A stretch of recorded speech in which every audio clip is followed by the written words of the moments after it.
मुल्क की मुख्तलिफ रियासतों में मदारिस इस्लामिया के सर्वे के लिए हुकूमतें सरगर्म हो चुकी हैं और इस सर्वे को लेकर मुल्क के कई दानिशवरान, अहले इल्म हज़रात और मुस्लिम नुमाइंदा तंजीमों ने इस्तक़बाल किया है।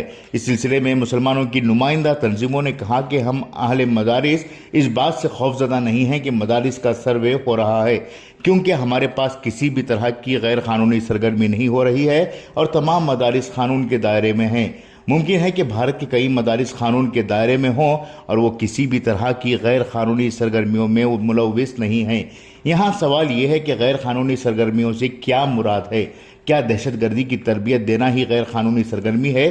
क्या जहाद की तालीम देना ही गैर कानूनी सरगर्मी है? क्या चंदे का हिसाब ना देना ही गैर कानूनी सरगर्मी है? ये वो कैटेगरीज हैं जिसका मदारिस इस्लामिया का दूर दूर तक वास्ता नहीं है। लेकिन इन तमाम नुकात को छोड़कर और भी कई गैर कानूनी मदरसे करार देने के लिए हुकूमतों के पास वजूहात हैं, जवाबात हैं, जिसमें वो वाज़ेह करने वाले हैं कि ये मदारिस गैर कानूनी तरीके से बनाए गए हैं। मुल्क के बेशतर मदरसों का रजिस्ट्रेशन सोसाइटी एक्ट या ट्रस्ट एक्ट में हुआ है। 70% से ज्यादा मदरसों की ज़मीनें रेवेन्यू यानी गैर रजिस्टर शुदा ज़मीनें हैं। 90% मदारिस का कारपोरेशन, ग्राम पंचायत या फिर म्यूनसिपल काउंसिल से लाइसेंस हासिल नहीं किया गया है। यहाँ तक कि म्यूनसिपल एक्ट के मुताबिक जो नुकात हैं, इन नुकात पर मदारिस की इमारतें पूरे नहीं उतरते। ऐसे में मदरसे तो सोसाइटी या एक्ट में बना लिए जाते हैं, लेकिन इन मदरसों का ना तो सालाना ऑडिट होता है, ना ही रेवेन्यू करवाया जाता है। इस तरह से कई ज़मीनें रेवेन्यू होने के बावजूद इन ज़मीनों के असल मालिकान से मदरसे के नाम पर किसी ने रजिस्ट्रेशन नहीं करवाया और ना ही इसकी कभी जहमत गवारा की। किस मदरसे में कितने चंदे की किताबें जारी हुई हैं, इससे कितनी रकम आई है, कौन इसे वसूल कर रहा है, इसका हिसाब किताब भी बहुत कम मदरसों के पास मौजूद है। ऐसे में मदरसों के सर्वे के लिए इस्तकबाल करना कहाँ तक दुरुस्त है, ये समझ नहीं आ रहा है।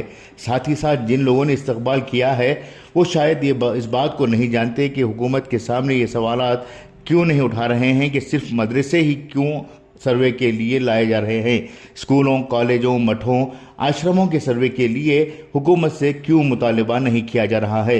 एक तरफ बैरिस्टर असदुद्दीन ओवैसी ने मदारिस के सर्वे की मुखालिफत करते हुए मदरसों के वजूद को बहाल रखने की बात कर रहे हैं, तो दूसरी जानिब मुस्लिम दानिशवरान और अहले इल्म हज़रात हुकूमत के सामने घुटने टेक रहे हैं।